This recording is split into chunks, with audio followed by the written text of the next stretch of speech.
The UN Agenda 2030 and the UN World Population Prospects/Revision 2015 clearly state that the legal migration from developing nations into Western nations is expected to be roughly 2.6 million people per year, every year, for the next 34 years, and that population increases in Western nations over this period will be 80% due to immigration. And of course, the Western nations will pay the support for all these immigrants, many of whom are illiterate, have few if any employable skills, are ignorant of law and order, and bring with them totalitarian ideologies. Could you discuss this redistribution of the global population as it relates to our Western values of self-determination and individual liberties? That's from Dory. Oh, hey, Dory, how you doing? Hey there, Stefan. Good, thank you. And you? Well, that's quite a question. So it's a challenging set of information to look at. Is there anything you wanted to add to what it is we're going to discuss based on the question? Maybe just a hint of a background about how I happen to be asking that question. Do you think that would be good for listeners? Sure. Okay. For me, it started about a year and a half ago. I have a daughter that lives in London, and I was reading the BBC so that I'd be on top of things. I could talk with her about what was going on in London. And I began to notice the migrant crisis. So this was midway through 2015. And there were a few articles. There was one about hundreds of thousands of migrants going to Sweden. My husband is Swedish. My daughters are dual citizens, USA and Swedish. So I wanted to find out more about that, and could find out virtually nothing on BBC. So I ended up internet searching and found the Gatestone Institute, and got hooked into Ingrid Carlqvist in Sweden, who was giving information about what was going on in the ground in Sweden. That's what I wanted to know. I looked at these pictures, and the pictures were supposedly people fleeing war, but they were almost all men. And I began to wonder, what is that going to be doing to Sweden, all of these young men coming into Sweden? Well, surely you remember in 1939 when all of the men in Europe and in the UK fled to Saudi Arabia. No, wait, sorry, that didn't happen. Yeah. Go ahead. Yeah, exactly. So at any rate, I began to find out what was going on in Sweden on the ground there. And is this going to be too long? Should I shorten it? No, listen, take. It's Western civilization. We don't have to break for commercials. We have some time. Okay, great. The first time I was in Sweden in 1983, I asked a family member who was a policeman, what's the murder and rape like in Sweden? And he said, he worked in Stockholm. 5 years ago, there was a murder, and 2 years ago, there was a rape. So that was 1983. And if we look at Sweden today, I can hardly count it all on my hand what's going on there. Honor killings, murder, drug gangs, fights, riots, car burnings, no-go zones, health system falling apart, schools falling apart, housing crisis, pension system failing. The elderly dementia patients are, I would say, kind of effectively being euthanized. Law and order failing, rampant censorship. So I kind of started to clue into this, and this was over a period of time, and I began to wonder, I can see what's going on in Sweden. Why is the Swedish government continuing? And then I started looking at what was going on in our country and hooked into a bunch of sites like Jihad Watch, Atlas Shrugs, Bare Naked Islam, Religion of Peace, Creeping Sharia. I was looking at essentially the immigration of Muslims here, because a large portion of our immigrants are Muslims. Anyway, looking at what was going on in Sweden and across Europe, I mean, we can look at Germany, France, the Netherlands, Belgium, the UK. I could not understand why our government was allowing it to continue. So that started another exploration. So I did quite a bit of exploration about Islam and that question. Then I started to look into, I kept reading about the progressive left, and I thought, well, what the heck is the agenda of the progressive left? So I started looking into that. I got keyed into the Policy Network in the UK. It's a think tank, progressive left think tank. And they had been warning for 15 years back. I read all their immigration and integration articles and publications. They'd been warning that unless strong measures were taken, that there was going to be a populist uprising. But there were never strong measures taken. And of course now, thank God, there is some kind of a populist uprising there, or beginning to be.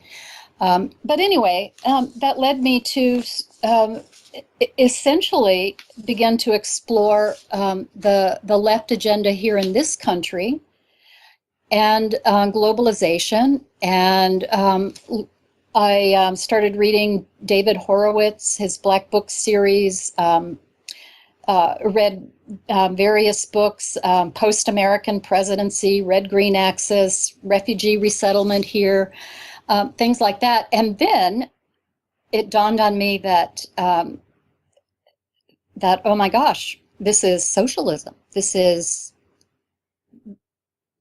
essentially that. So then I discovered your radio show about 2 months ago, and it's just been absolutely wonderful to hear some of my own thoughts and discoveries that you talk about and folks on your show talk about.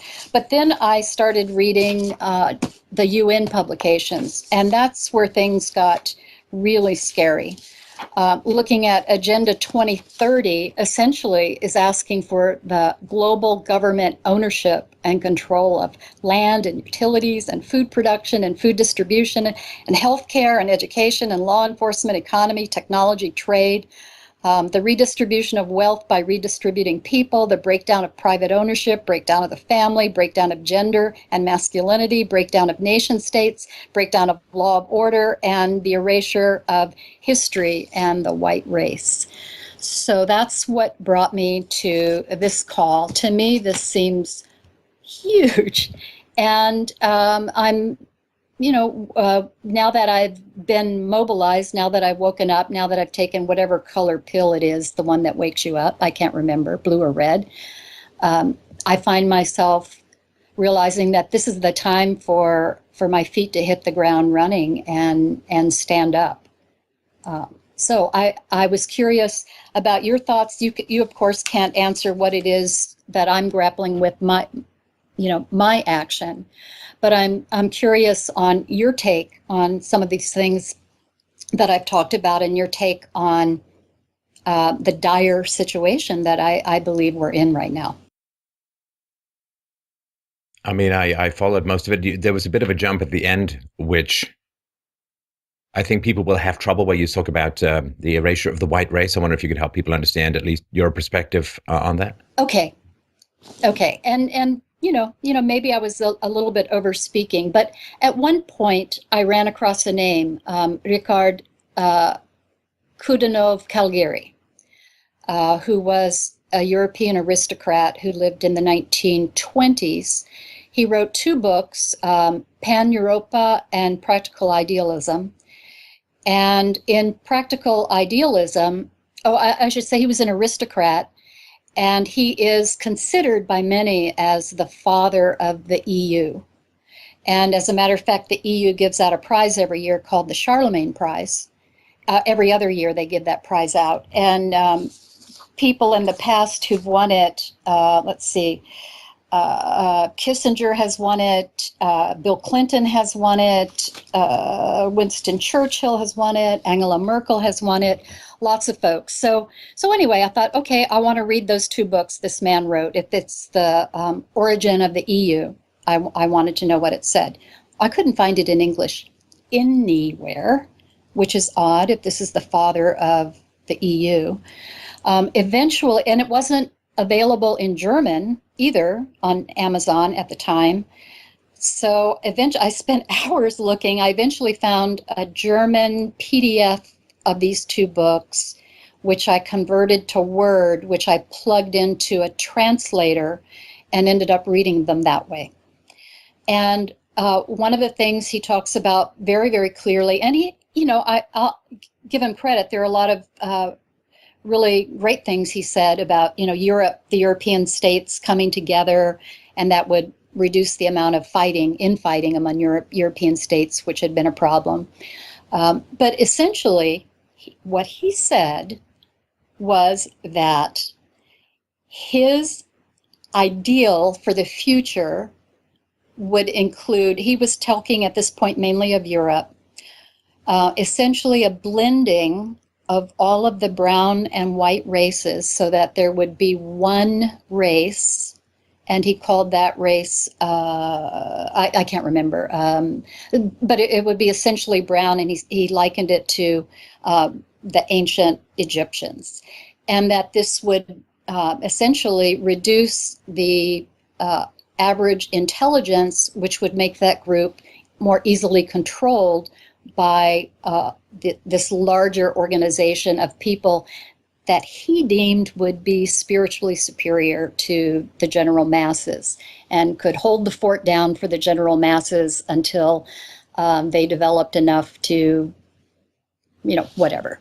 So that's why I said the genocide of the white race. Well, this is so in his book, Practical Idealism. This is from 1925. 1923, I believe it was published. I'm not going to swear to it. All right. It could be 20. So this is from Wikipedia. He describes the future of Jews in Europe and of European racial composition with the following words, quote, "The man of the future will be of mixed race. Today's races and classes will gradually disappear owing to the vanishing of space, time, and prejudice. The Eurasian Negroid race of the future, similar in its appearance to the ancient Egyptians, will replace the diversity of peoples with the diversity of individuals. Instead of destroying European Jewry, Europe, against its own will, refined and educated this people into a future leader nation through this artificial selection process. No wonder that this people, that escaped ghetto prison, developed into a spiritual nobility of Europe. Therefore, a gracious providence provided Europe with a new race of nobility by the grace of spirit. This happened at the moment when Europe's feudal aristocracy became dilapidated, and thanks to Jewish emancipation." Is that sort of similar to what you're talking about? Yes, exactly. Okay. Right. Right. And I mean, it would also be the eradication of the genetics of the races who came as well, right? If it's all going to be one big blend, then it would basically be the end of all races, right? Yes, and you're really right about that. And I was being sort of centric. I thought everyone liked the diversity. Yes. Yes. Right. I mean, if you mix all the colors together, you have no particular colors, right? So yes. Right. Just before we get into it, how's your daughter doing? Well, she's doing really well. I've tried to talk with her a little bit about some of these things, and I'm kind of kicking myself a bit. We didn't have money for private education of any sort, so the best I could do for them, she participated in the International Baccalaureate program in high school. Unbeknownst to me at the time, the curriculum was really a curriculum that is sort of a global curriculum that supports, very, very many of these ideas that are being espoused in the Agenda 2030. And then she went on to do a master's degree in colonial literature. So looking at writings of people who were colonized in Africa and the Middle East. So, I hinted that I might be voting for Trump, and, all hell broke loose. So, that's kind of personal, but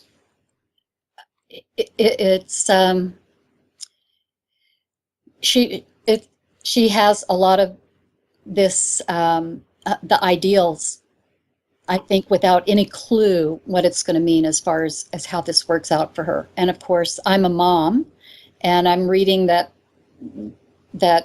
Islam and ISIS have said they're going to be using chemical weapons in London, and of course that's a bit scary. So, but she's fine. She's good. She's healthy. She's working. She's got a great relationship. She has friends. So she's good.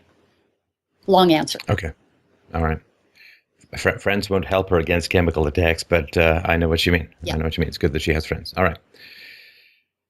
So I'll give you my thoughts. Okay. And then you can let me know what you think of my thoughts. The disparity between the West and other... Sorry, let me start this again. The disparity between high IQ and lower IQ countries, civilizations, cultures, whatever you want to call them. Because you can't just say the West. I mean, Japan, other than its massive debt, is, fairly civilized and is going through that high IQ hollowing out of the demographics, right? As the young people just don't want to have kids and all of that. China is becoming more civilized, and in some ways is freer than certain areas in the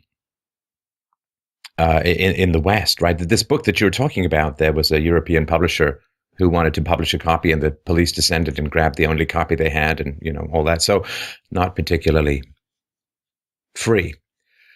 So, since the cultures first began colliding into each other a couple of hundred years ago, there has been this immense frustration, this staggering frustration.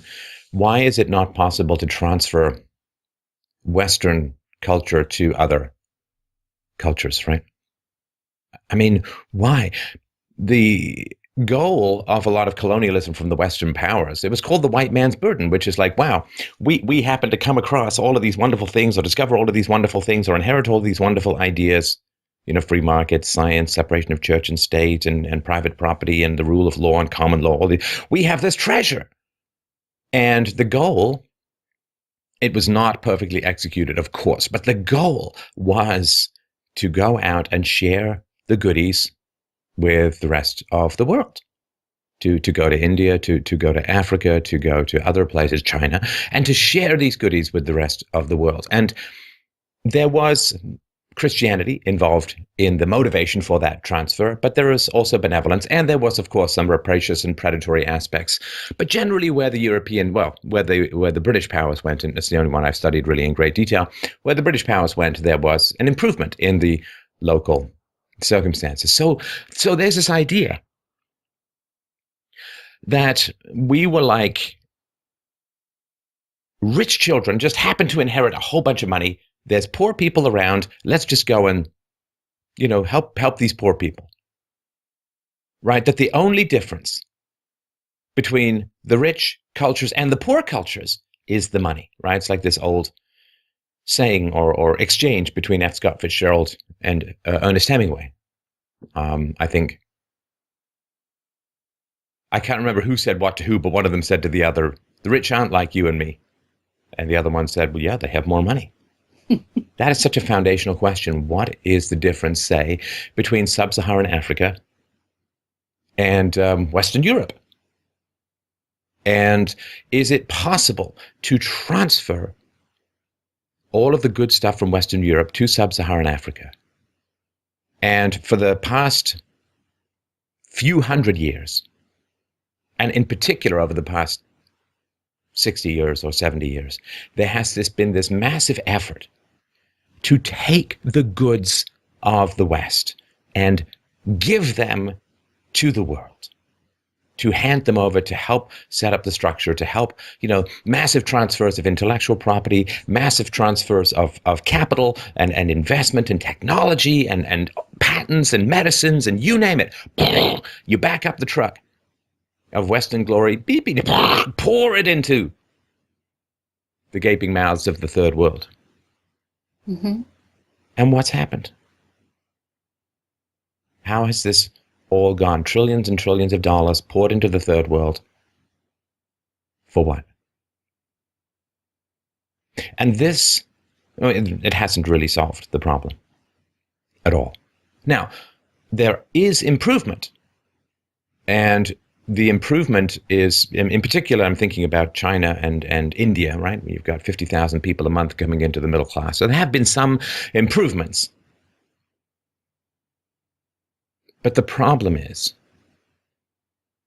human biodiversity remains, I think, the most significant barrier and danger, a lack of recognition, right? The fact that there is human biodiversity at the moment, and by this I mean that not all ethnicities have the same levels of what is traditionally measured in the West as IQ, which is fairly predictive of success individually and as a culture. And it doesn't transfer in the way that we want. Now, whether the IQ differences are genetic or environmental, at this point doesn't hugely matter. Because there's nothing that we can think of doing that we haven't already tried. So there is this, the West has been unable to replicate itself in other cultures, in other countries, in other continents. And the question is why? Now, there used to be an answer, which was fairly well understood, which is that, well, the races are different, right? Some are bigger, some are stronger, some are faster, some are smarter. And of course, you would expect, separated by 50 to 150,000 years of evolution in wildly disparate environments, that there would then be a difference, a branching, a difference in specialization.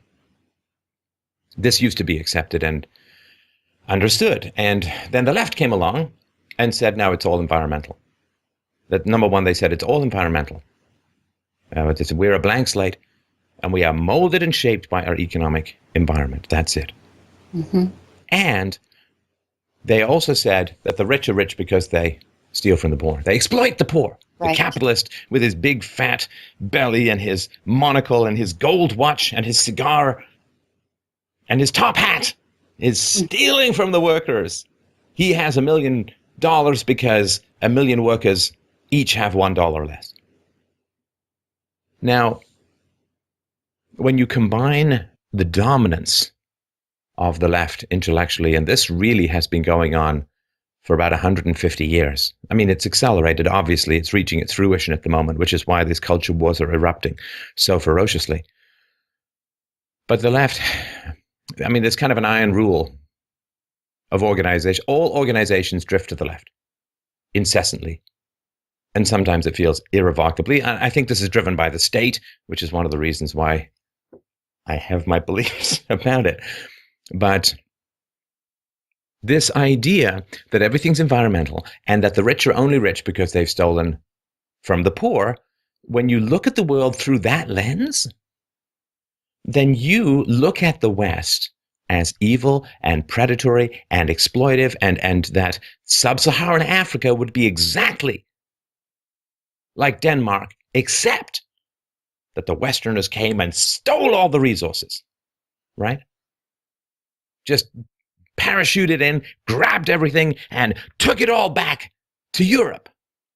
And that's why sub-Saharan Africa is so poor. And that's why Europe is so rich. They stole it all.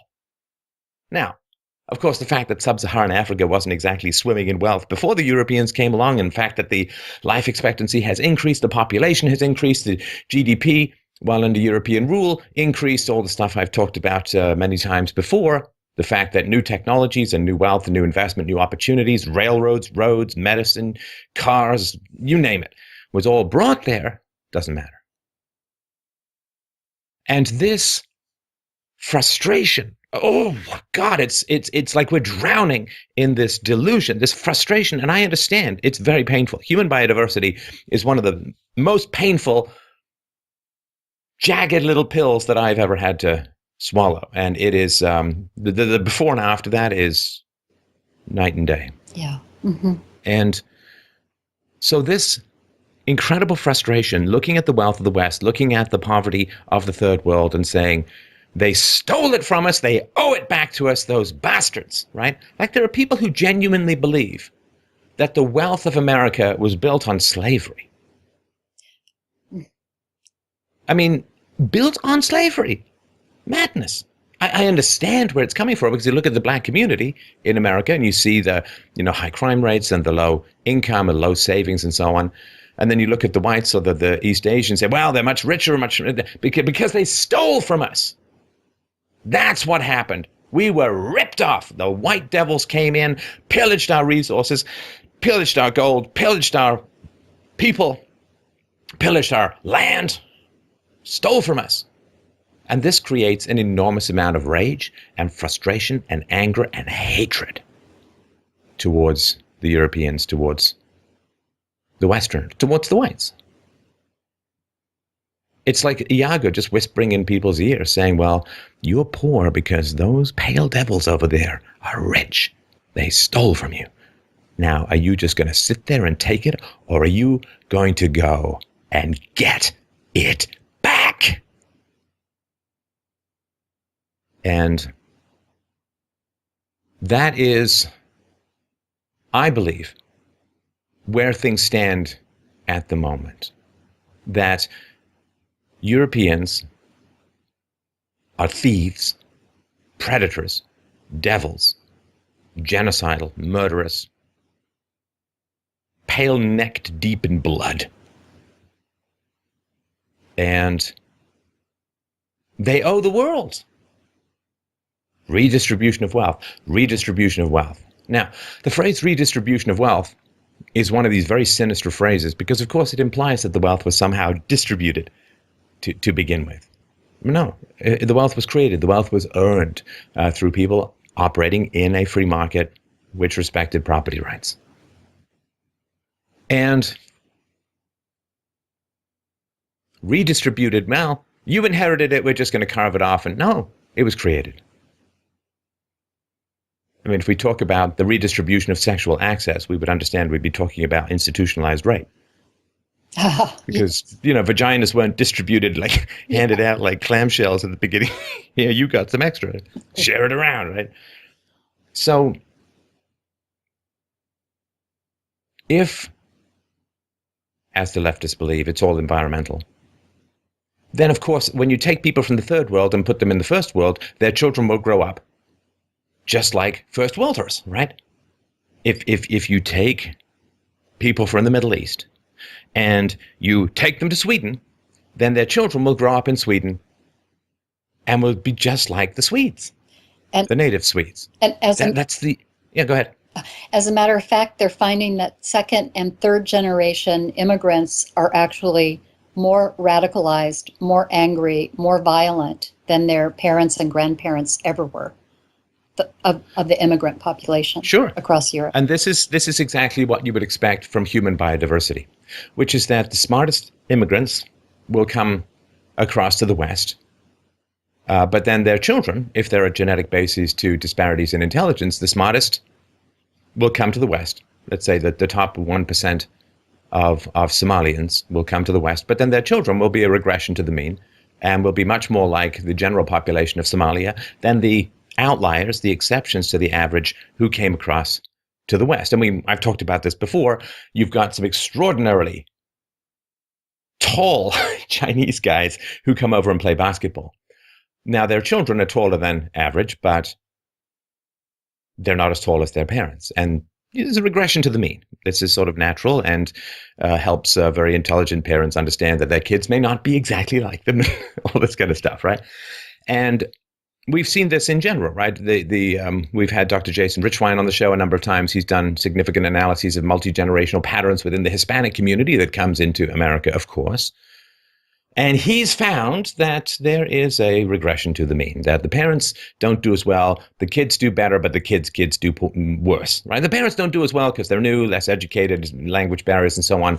Their kids do better because they have all those advantages, but then there's a regression to the mean in the third generation, which then it declines. And all of this is god-awfully true. It's horribly true. I mean, I tell you this, I would tell you this. There is nothing I would rather be wrong about than human biodiversity. Yeah. I mean, every time a study comes up, I'm like, please, Jesus, can a brother get an equalization? Can a brother get a not regression to the mean? Right? Yeah. Well, it's welfare usage, right? First Yes. generation uses some welfare, second generation uses less, third generation uses more. Regression to the mean. I would love to be wrong about all of this. As would I. Because if I'm wrong about this, fantastic. I mean, then things can go relatively nicely. If I'm not wrong about this, and so far the evidence is accumulating to the point where it seems like it's starting to doubt gravity to think about it. But it means that diversity plus proximity equals war. Yes. Yes. This is what it means. Sorry, go ahead. I was going to say there's another point too, and this is true of so many people that I know in Europe. So many people have a really good heart, and they really want to help, and they really believe that bringing these folks in is the best way to help them. And they're sort of their own worst enemy that way. We are. I've said for years and years, I gladly, and I do, share my wealth with people who are less fortunate. But what it's looking like now in Europe is that the life of law and order and values and safety and education and those kinds of things are getting crushed in this clash of civilization. But this is not the fault of the immigrants. And fundamentally, it's not even the fault of the governments. The governments are going to do what governments are going to do. They're going to try and win brownie points and virtue signal, and they're going to avoid negative attention from the press, because that's what politicians are pathologically hypersensitive to negative opinions from people they fear.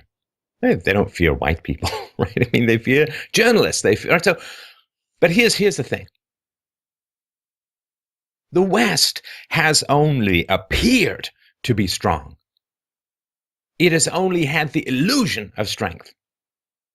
Because the West has not been the West for 150 years. What we're seeing now, it's like this giant mansion. It's like you only see it from the outside. It looks strong. It's been there for hundreds or thousands of months. But inside, the termites have been working away, and the termites have been chewing, and the termites have been undoing and breaking down all the load-bearing walls. And then what happens is somebody gets drunk, falls against the wall, and the whole thing falls down, and we say, it's the drunk guy's fault. No, it's the lack of maintenance. It's the fact that nobody dealt with the termites for 150 years. That's the problem. It's not what's happening now. It's what has been happening before. This is the end result. You know, it's when you crack a whip, whoosh, right? It's that last little whoosh at the end that makes the sound, right? But it's the whole arm, it's the whole whip, and then you get this one little thing at the end. And this whip, what we're seeing now is the crack, but the thing's been in motion for 150 years or more. Since the governments took over education and currency, it has not been the West. It has been the fall of Rome. It has not been the West is dead already. This is the twitching of the posthumous corpse, right? So we can't say, well, the West is failing. This is what happened. Well, we gave our children to the government to be educated, and of course, then the government teaches all the children how wonderful the government is and how amazing redistribution is and how taxation is essential, and then you raise all of these people who look not to themselves or to freedom or to their community for solutions. They look to the state. The big, giant, glorious, Gabriel, bloody tunicked state is going to solve all our problems. It's going to control the currency. It's going to control the children. It's going to control the environment. It's going to regulate. It's going to manage the roads. It's going to manage the plumbing. It's going to manage the water. It's going to manage. And as Lenin said, once you get the government to take over healthcare, well, once the government has healthcare, what are you going to do? What are you going to do? What are you going to do? But it's the control of the currency that is the fundamental reality. If the government didn't control the currency, then there would be the successive drag on the ever-ascending helium balloon of government power. There would be this drag of mathematical reality pulling it back down to the ground. But that, because the government can print its own money and borrow ad infinitum and set up unfunded liabilities deep into the future, that there's been no check on the power of the state. So it was 150 years ago or so that government education came in for the most part. It was a little over 100 years ago that central banking, government control of the fiat currency came in. The West was dead since then. There was no more free market. You know, the socialists say they want to control the means of production, and we think it's factories. No. It's not factories. It's not capital equipment. It's not machinery. Control over the means of production is controlling the money. The currency is the means of production.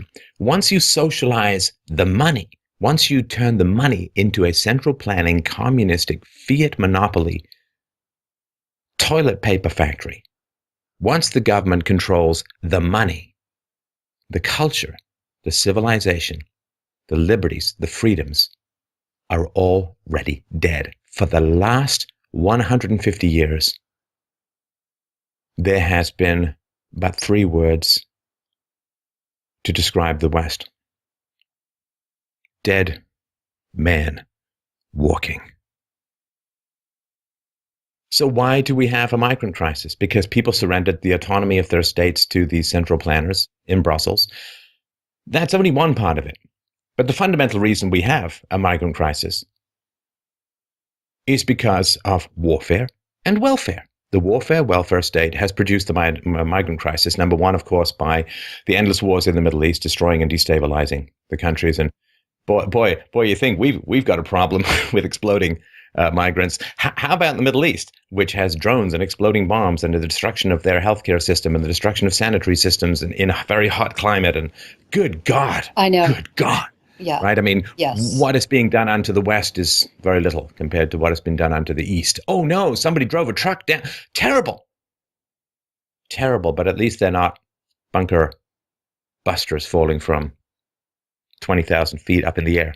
So the warfare state destabilized the Middle East, destroyed the cultures, destroyed the countries, and the welfare state then created a giant vacuum of free stuff, which pulled all of the people from the destabilized countries into the West.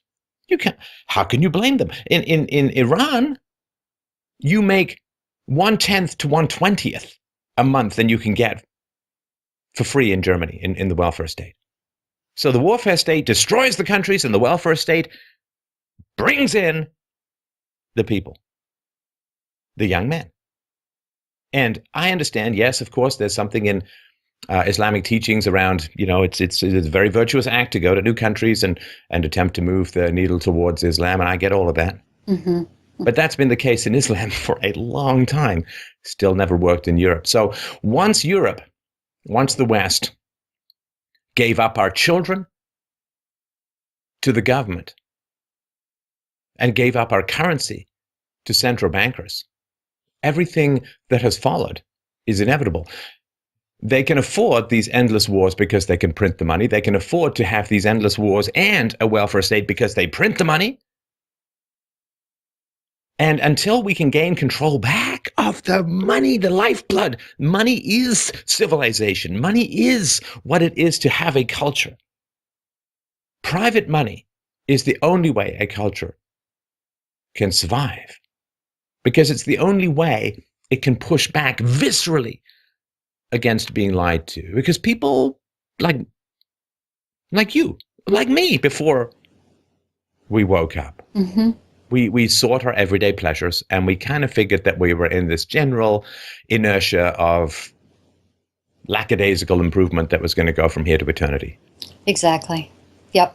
And then when we find out about the demographic winter, when we find about the Marxist penetrations of feminism, when we find out about fiat currency, find out about the warfare-welfare state, find out about the rampant vote buying, colloquially referred to as democracy, we begin to wake up.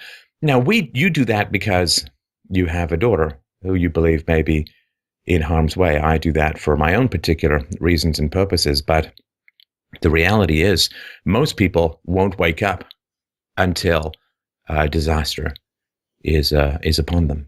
And it's like this old Far Side cartoon I've talked about before. One caveman has this big giant wall of ice, like 3 feet from a cave, and one caveman looks to another and says, "Say, is that wall of ice look closer to you today?" I mean, there's the cave 3 feet from the cave. And so when are people going to wake up? Well, they're going to wake up when the government runs out of money.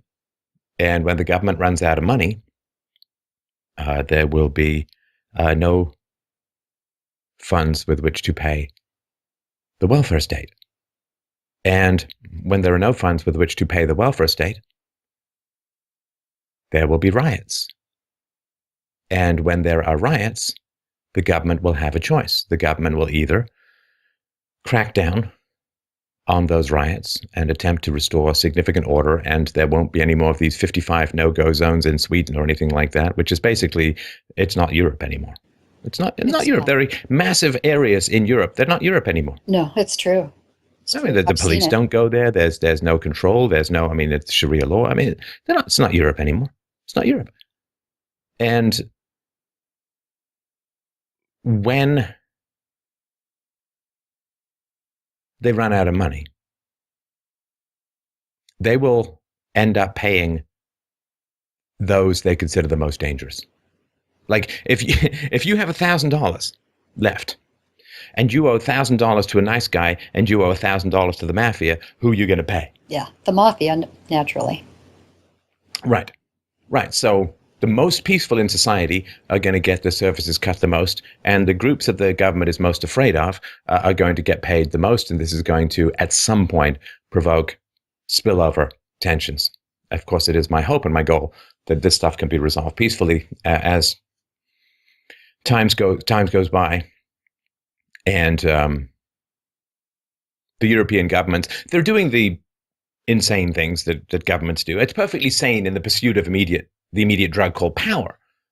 So they consider not the migrant crisis to be the problem, but any questions or concerns about the migrant crisis. That's the problem. That's what needs to be attacked. That's what needs to be policed. That's what needs to be thrown. Those are the people who need to be thrown in jail, right? And they know that because if they try to go and enforce Swedish law or German law in these no-go zones, what's going to happen? Well, it's going to be Little Mogadishu all over again, in my humble opinion. Mm-hmm. So they don't want to do that because then you see there are pictures in the newspaper of people not doing well. And there'll be white policemen and there'll be non-white people on the receiving end of police power, and it'll be splashed all over the newspapers.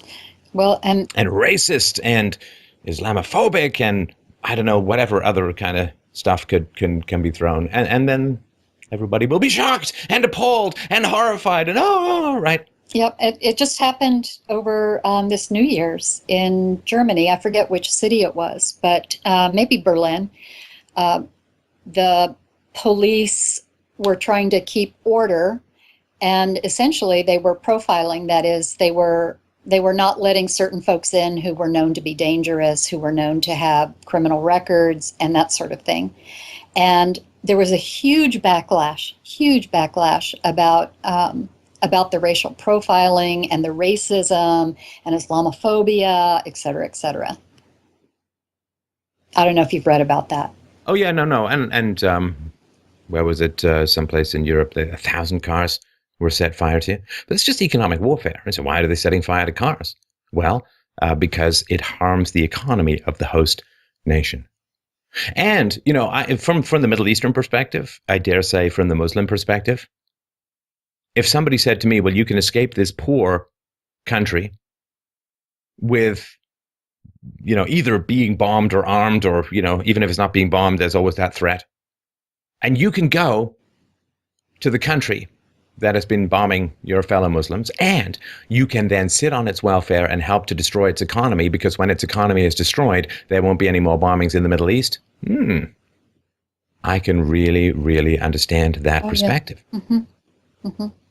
If you got to go to, it would be the most boring Star Wars movie ever, but if the Death Star had big giant welfare programs and when they run out of money, they couldn't fire their giant lasers and blow up planets, yeah, a lot of Luke Skywalkers would be like Luke couch sitters. Luke, hey, let's get a free MacBook Air and, surf websites. They would go over and they would drain the resources off the Death Star so that the Death Star would stop its deadly march through various star systems.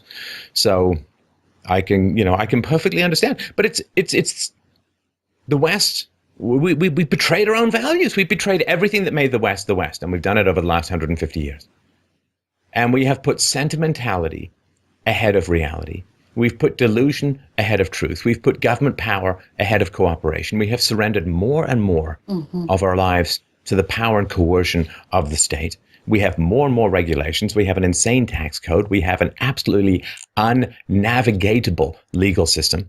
We have decided to sell off the futures of our young in order to buy peace in the here and now. Because it only takes one generation of the welfare state for any solution to the welfare state to be rife with violence. Because once you get that second generation growing up in the welfare state, if you start to reduce the welfare state, they're going to riot. They're going to burn things down. It's going to be blood in the streets. Yep. And politicians, what they want is 5 more minutes of not being called racist. They want 5 more minutes of pretend peace. That's all they want.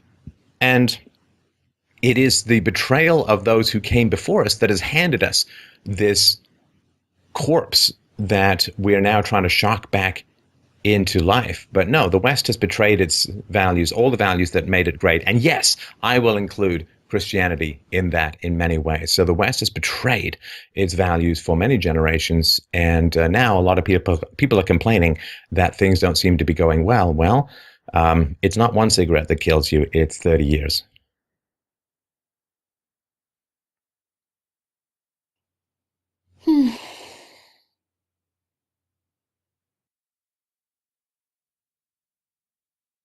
Yep, I'm going to have to say that I agree with you on that. And you know, your image of the whip, and it's the very tip of the whip that makes the sound and is the part that cracks and injures the body. That actually makes a lot of sense. You know, I think a lot about Sweden. I actually know a little bit more about Sweden than I do about my own country here. And they've had this welfare state now for quite a number of decades. And although in my husband's grandparents' time, they were all farmers, and they traded food, and they traded fish, and they traded handwork, and they cooperated with one another. So they did have a real solid base of a society at that time. Well, I'm sorry to interrupt, but here's the challenge. First of all, the welfare state is much better done in private charity, because private charity has standards, and private charity can differentiate between people who've just had bad luck versus people who are just stupid and doing bad things, right? So somebody who gets ill unexpectedly and they didn't happen to be covered for some in their health insurance, okay, help those people, absolutely, right? But some guy who takes his paycheck and goes and blows it betting on the ponies and getting drunk, you don't want to subsidize that, right? So this question of the welfare state is, for one thing, privately, you need to do it because you don't want to subsidize bad behavior, but you do want to help people who genuinely need it, and only private charities can do that. But that's not even, to me, the most important aspect. Even if you have the governments running the welfare state, the problem is that the welfare state is very appealing to people, I would guess, IQ 85 and below. Because IQ 85 and below, you're more likely to make more money off the welfare state than you are going to get a job. And if you're IQ 85 or below, the jobs you're going to get, they're not going to be great. You're not going to be designing a lot of skyscrapers, and you're not going to be running a lot of reality shows or anything. You're just not going to get great jobs with that level of intelligence. So if you have a high IQ population, then there are very few people who fall into that category of IQ 85 or below. And that means that the welfare state, while negative and a kind of slow dysgenic drag on society, is not particularly quickly catastrophic. But if you have a population that is coming in that is And again, I'm just IQ 85 or some arbitrary thing. It could be higher, it could be lower, whatever. It's just, we need a number. But when you have a bunch of people coming in who fall at or below that, then you have a problem. Yeah. Right? Because they're going to come in and sit on welfare. And we can see this. So I've got the truth about immigration, and the welfare use by Europeans is vastly below the welfare use by Hispanics and so on, and blacks. Right? So this is the problem, that the people who are less intelligent need more immediate cues and have a tougher time saying to themselves, well, I can go on welfare now, but I'm going to be kind of sitting at the same income in 10 or 20 years. And what if the welfare state runs out of money? And what if I get bored and so on? Well, you and I would probably get very bored sitting around with nothing to do all day. But if you're IQ 85 or lower, it's a pretty good time. Not a lot of complaints. Not a lot of people saying, I can't stand welfare. It's too boring. I'd rather have any kind of job than that, right? And so this is part of the human biodiversity again. So Japan has a welfare state, right? But they don't have a lot of people on the welfare state because the average IQ in Japan is well north of 100. But if they brought a bunch of people in, like Australian Aboriginals with IQ 67, how many of the Aboriginals would end up working at Mitsubishi or Sony or whatever it is as product engineers or designers? Well, virtually none. And very quickly, they would have a lot of kids, right? Because you have the welfare, right? More kids, more welfare. They have a lot of kids. And so the welfare state, although immoral and bad and wrong, is relatively not as disastrous in a high IQ population. But this is the great horror and tragedy of what's going on in the West at the moment, which is this, that at a time when automation is stripping opportunities out from under the noses of lower IQ people, the West is massively importing low IQ populations of all the times. If it was some big giant agricultural society, okay, it would sort of delay automation. It would delay, combine harvesters and stuff. But at least, what's going to happen? In Japan, insurance underwriters are being replaced by robots. It's not just menial labor anymore. Even white-collar jobs are falling to automation at a time when society has enough of a challenge figuring out with increasing automation, which is being accelerated by all the barriers to hiring people effectively and efficiently, and all the ways in which governments artificially raise the price of labor and all that. At a time when we desperately need fewer lower IQ people in an increasingly automated society, what are governments doing? Come on in. We have no jobs for you now, but we'll have even fewer jobs for you next year. Yeah, and that's very true. In Sweden, I always come back to Sweden, a country that I've loved very, very much in my life. But there are no jobs for these people. There was a riot this past week in Sweden at one of the asylum centers. Folks saying, number one, we're mad because we didn't get houses and we're in these apartments. But number two, we don't have jobs. And without jobs and a house, we can't get girls. And without jobs and a house and girls, what's life worth living? So they burned down the asylum house and, kept the folks working there hostage, and it's a big mess. Well, anytime you have a large group of unmarried young men in your society, you have trouble. Absolutely. You have trouble. Yeah. And this has been very, very clear all throughout history. You could not design a system more perfectly calibrated to destabilize society. I know. It's almost funny, except it's tragic. But you're right. It couldn't have been planned better for destruction and decimation of society if we had tried on purpose to do it. Well, and a lot of it needs to be laid at the blame of it. A lot of it needs to be laid at the feet of women.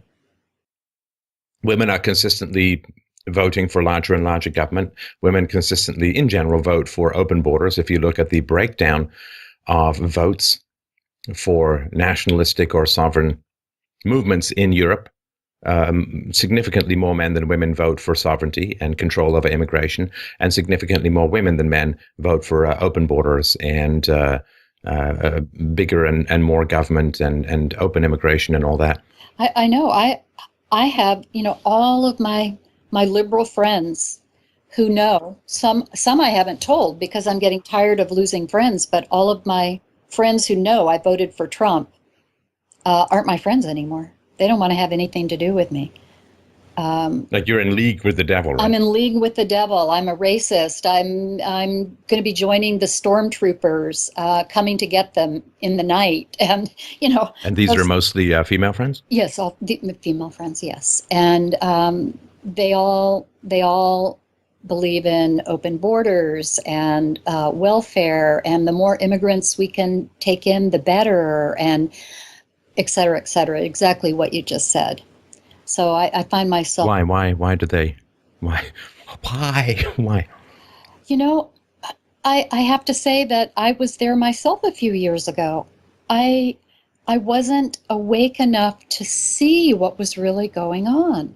And it's very easy to move into that space where you just want to help people. Well, sure, but I mean, why does helping people mean moving them to your country? I know. I mean, why doesn't helping people mean helping them relocate in the vast expanse of Saudi Arabia or any of the other Muslim countries where I think they'd be much more at home and wouldn't be so frustrated? I mean, that there are women there apparently who can marry them. Yes, and in fact, we can help. I think the with the UN figures and things, we can help 12 people in place for every one that we move to the West. So it's actually more helpful to help them in place than to move them to the West.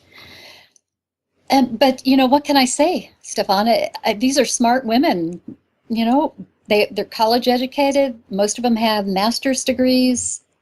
Well, that's why.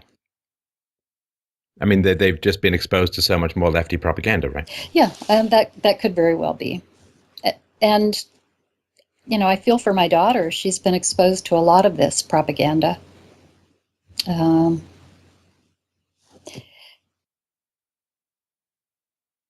got to tell you, I mean, I think I can speak for more than a few men in this area. As a white male, for many decades, being told that I'm sexist, misogynistic, patriarchal, privileged, and that I need to have more respect for women. I need to treat women better and all of that. And having been at the receiving end of massive shrapnel-filled cannonfuls of scorn and hostility from certain segments within the female community for being unenlightened and being a male chauvinist pig and this, that, and the other. Mm-hmm. I got to tell you, this is not so much for you, but for the ladies out there, I got to tell you, it's a little frustrating seeing women welcome, after scorning white men for so long, seeing women welcome with open arms a truly medieval doctrine with regards to women's rights. Yeah, I know. It's unfathomable. I mean, that I don't understand it. I don't either. I don't understand. Like I cannot fathom it. Seeing the left, of course, gay rights, fantastic. But then let's bring in a lot of people from Saudi Arabia. Are you kidding me? Like what? Where they hang gays, literally. No, it's literally like the hottest woman in town. Just won't date you because she heard you may have once said something harsh to a woman. It's not true, but let's say she heard that. She won't date you because you got to treat women with respect. And you know who she ends up marrying? The guy who beats her up. Although I don't understand it. I fundamentally, I can't I can't. I can't fathom it. And you know, I don't know if you can either. But Well, on the personal scale, I would say it might be family of origin issues. So a woman who chooses somebody who beats her up, I would say there are issues from her family early on that she's not dealt with. But on the larger cultural scale is where it's unfathomable to me. I don't understand why the folks who say they're for equal rights for women and gays and minorities and Jews and Christians and all of that are bringing in people who trample on those very rights. Why isn't all criticism of white men pushed back against as patriarchy phobia? Yes. Don't be such a patriarchy phobe. Don't be such a masculophobe.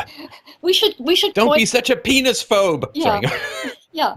I could do that for about 20 minutes, so let's keep moving as best we can. Yeah. But why? I mean, why? Why is it that if there are criticisms of, you know, some pretty repressive aspects of us, oh, that phobic, but why is it that when white males are criticized, nobody pushes back and like, that's all true, it's all valid? I mean, women couldn't try if they want, like, sat down and draw out one of these colloquial plans. They couldn't sit down and design a plan that would make men dislike them more than this. Yeah. Mm-hmm.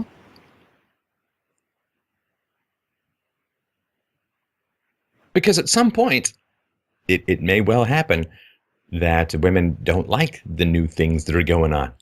Oh, it's definitely. there's. And then who are they going to run to? Yeah. Save us, men! Yeah. Yeah. And I got to tell you, I mean, reading the comments, there are a lot of men who are like, nope, no thank you. Because you had family courts eviscerate us, you divorced our dads, you took them for everything that they had, you're sitting pretty on alimony and child support, and you badmouth men all the time, and you refuse to stand up for us, and we got thrown in jail more, and we got broken up more, and bad things happened to us, and you let everybody insult all the men in your life. Why the hell would we fight for you? Yeah, yeah. And now, I think I saw your tweet today, but I saw the article before I saw your tweet about that class in Wisconsin for young men in college, essentially brainwashing them about how awful their masculinity is. I think it was Wisconsin. Right. So if patriarchy is bad, why is criticizing patriarchy in Islam called Islamophobia?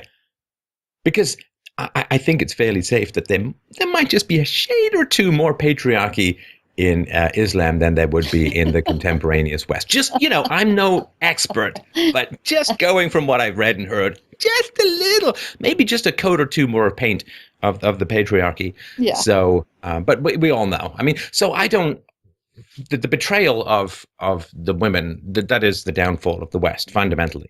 Men get it. And why do men get it? Because if there's going to be conflict, it's the men who are going to be drafted. Right? So women are like, oh, yeah, no, we'll just get pregnant. Whatever, right? I mean, so this betrayal of the West by women in particular, I think is, I mean, women it's still a democracy. Women live longer. They outvote men. They vote more reliably, and they vote more towards the left. They vote more for open borders and bigger government. What can men do? Yeah. Can't. Right. I mean, I've had these messages from people in Europe saying, oh, we would love to fight, but we can't fight everyone. We can't find the academics. We can't fight the government. We can't fight the women. We can't fight the media. We can't, like, at least the people who went off to World War II, they had the support of everyone at home. Oh, they did. Oh, gosh, I remember. Not that I was alive then, but what I've read about it, they did. Right. They did. Yeah, so this just of those will, trending. Universities work to purge male students of their toxic masculinity. I wonder why that's a picture of a white guy. Why isn't that a picture of an imam? Because, toxic masculinity, I wonder why they're not Campuses hosting training sessions, group meetings, lectures, and other programs to effectively cleanse what many campus leaders and left-leaning scholars contend is an unhealthy masculinity in young men today. Now, I don't understand that at all, because women have been in charge of raising men for the past 2 generations at least. So how could there be toxic masculinity left when single moms and daycare teachers and primary school teachers, women have been raising men for 2 generations? If men are so toxic, I don't understand. See, if men are still toxic after women have been raising them for 2 generations, guess what, ladies? Masculinity is not environmental and can't be fixed. But if it is environmental, then men are toxic because they've been raised by women. In which case, more nagging probably isn't going to help the problem. Oh, and I also wonder, if men are so toxic, gosh, if men are so toxic, I'm sure that women are going to boycott calling the police when they get in trouble. Because, you can't call a policeman because he's a man. He's so toxic. It's terrible. Yeah. Or a fireman, yeah, right. or an aid worker. Yeah, what women need to do is boycott stuff made by men. Just boycott it all. Running water, roofs, plumbing, cars, just boycott it all. It's so toxic. It's got all this testosterone all over it. You could get poisoned. Just stay away from everything that men have produced. Just go wherever it is. You can find something not invented or maintained or built by a man and be free of all this toxic masculinity that, I don't know, has bears not chew your boobs off on a regular basis because you're in the woods. I mean, I get you don't need thanks every morning. Oh, man, thank you for building the civilization that keeps us safe. Just maybe not taking this giant menstrual dump on men on a regular basis. That's all I'm asking for. Just a little bit of a cessation of that. Or, good Lord, most taxes are paid by men. You better boycott government money because that's also tainted with masculine money. The money's got testosterone on it. You're going to get cooties. No welfare, no child support. And child support and alimony payments, the laws were passed by men. It's generally enforced by men. The men are arrested by other men. It's just a big giant cog in toxic masculinity. You've got to boycott not only the stuff that's built and maintained by men, but government money, the welfare state, alimony, child support, all masculine, all patriarchally enforced. Boycott it all. Yeah, I'll be waiting for that to happen. Yeah, it's a really weird dynamic. It's a very, very difficult, unfathomable dynamic, actually. It is chilling how easily most women can be turned against the men in their society. Mm-hmm. Like, whatever happens in society in the future, this can't be unseen. This can't be unpilled. Mm-hmm. There's no going back. And this, because there's the internet, because there's the manosphere, because there's men's rights movements and so on, this knowledge is spreading in a way that it never spread before. Yeah. That women are just turning against white men and attacking and undermining and siding with the enemies and inviting in the enemies This can't be unseen, whatever happens in the future. And that the cultures and societies. I'm sorry, what was that? I missed it. What? Well, and the cultures and societies that treat women like crap are winning. Mm-hmm. That can't be unseen either.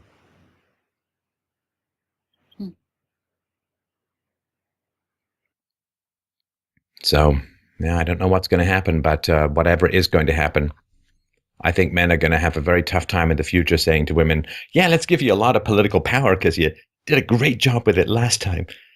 Yeah, it's the funniest thing. In my earlier years, of course, feminism was something very different many, many years ago than it is today. So I'm 60. So, it was very different way back yonder.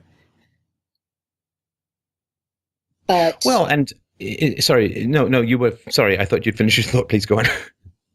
I was going to go on with that, but no, you go ahead. Well, I was just going to say that in a free society, the general social trends would be determined by, ambition, by resource acquisition and resource management of wealth and so on and all of that. In a society, men would still have, I think, a little bit more influence because there would be, men would accumulate more wealth because men would be out there gathering resources for the women who were having children, as in ye olden days. So I think men would have a little bit more influence, and I think it would be proportional to the danger. But this sort of one-for-one thing where women have power without responsibility, that I don't know that that's going to be replicated in the future. Either way, that's not going to last.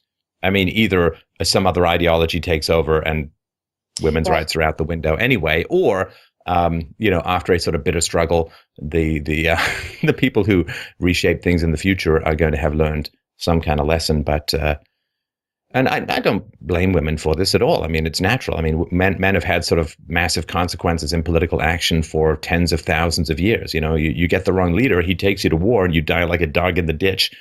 But women have had political power for really less than a century, and they've used that political power to shield themselves in general from consequences. Oh, did you choose the wrong man?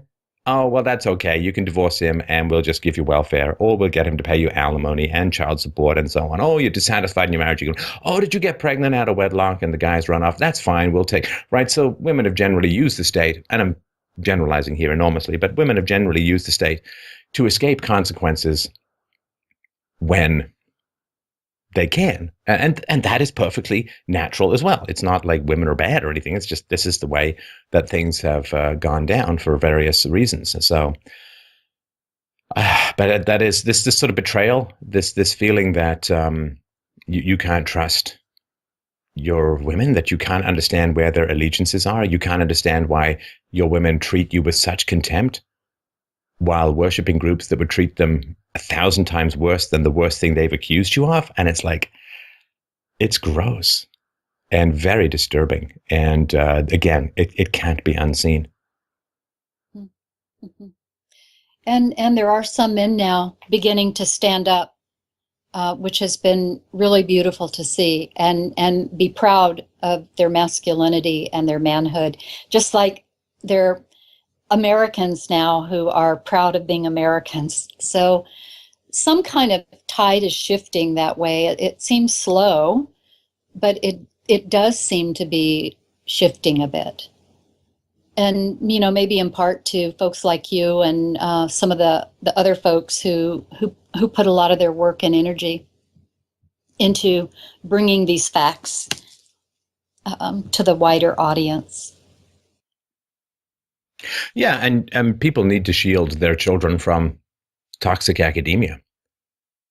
I'm acutely aware that if my daughter goes to college and she goes into some artsy field and things haven't changed by then, it may only be 8 years from now, right? I know exactly what she's going to be taught about me. I know exactly what she's going to be taught about me, what kind of person I am as the result of my race, as the result of my gender. But what is she going to be taught about? The moral content of my character based upon collective concepts like race and gender. Yeah. I would view that as extremely toxic. Oh, yeah. A toxic substance to expose her to. If she wants to become a doctor, then there's things, she has to go through to become a doctor. And I think that's, natural. But I'll tell you this, I will strongly counsel her to stay away from the social sciences and the arts these days. They are not about education anymore. They're about brainwashing, programming, and you're basically being absorbed into an ivory tower kind of cult that is just teaching you to hate an entire segment and race and gender in the population. And I would view that as an extraordinarily and the letters I've gotten from people whose kids have gone off to college and have fallen down this infinite well of leftist hatred and abuse and so on. It's heartbreaking. You know, what happened to my little girl? What happened to my little boy? You know, they come home, I don't recognize them. They're full of all these weird ideas. They criticize everything about me. I can't get through to them. I can't, you know, everything that happened before has vanished. I mean, it's chilling. It's chilling. And I think we bloody well got to keep our kids away from these indoctrination camps. Yes. Well, and my daughter, who hates the West, you know, her IB program and her degree in colonial literature, she hates the West. She thinks the West is just as good destroyed, better off destroyed. Tragic. Well, she doesn't really want to be free then, right? Because if the West is destroyed, women's rights are destroyed. They're not around in the non-Western countries in particular. So she's just like, well, I tried this freedom thing. I don't really think it's for me. And this, of course, is particularly enraging because, of course, the women say, well, we don't want to have anything to do with patriarchy.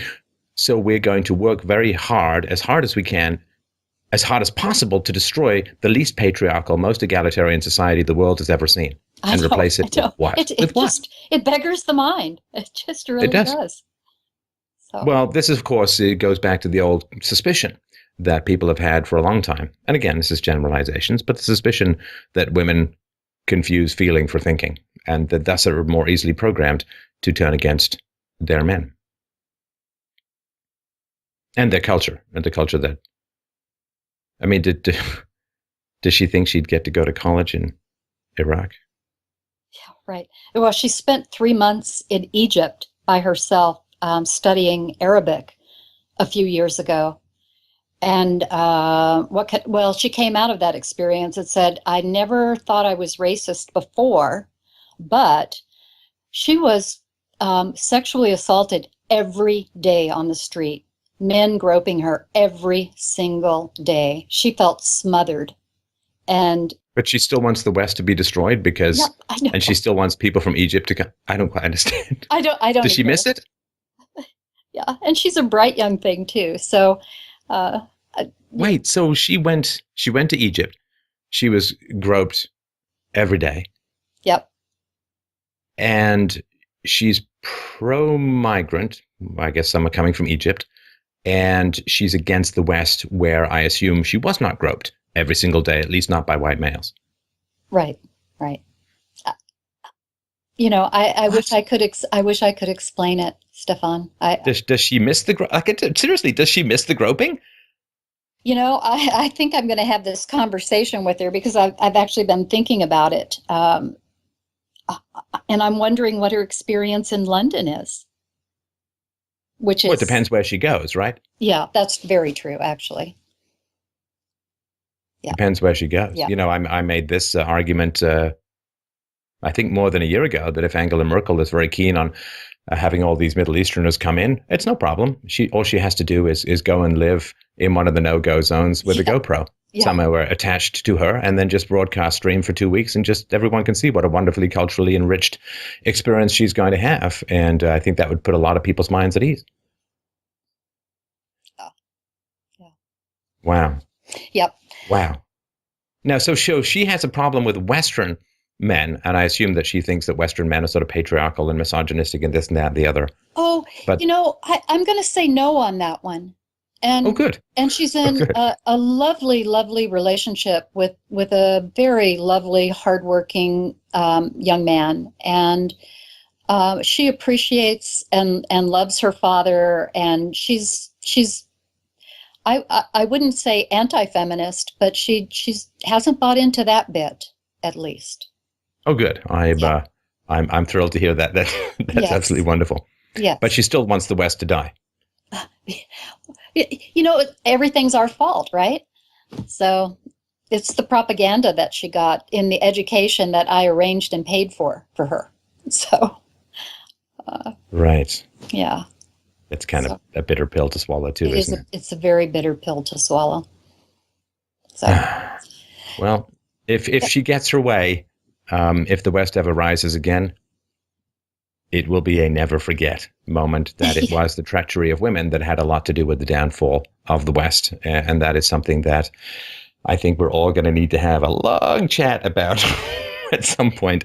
But speaking of which, I should get on to the next Yes, you caller, but I should. really, really do appreciate the call. Yep, thank you very much. Most enjoyable, most engaging, and I hope we can talk again at some point. Okay, thank you, Stefan.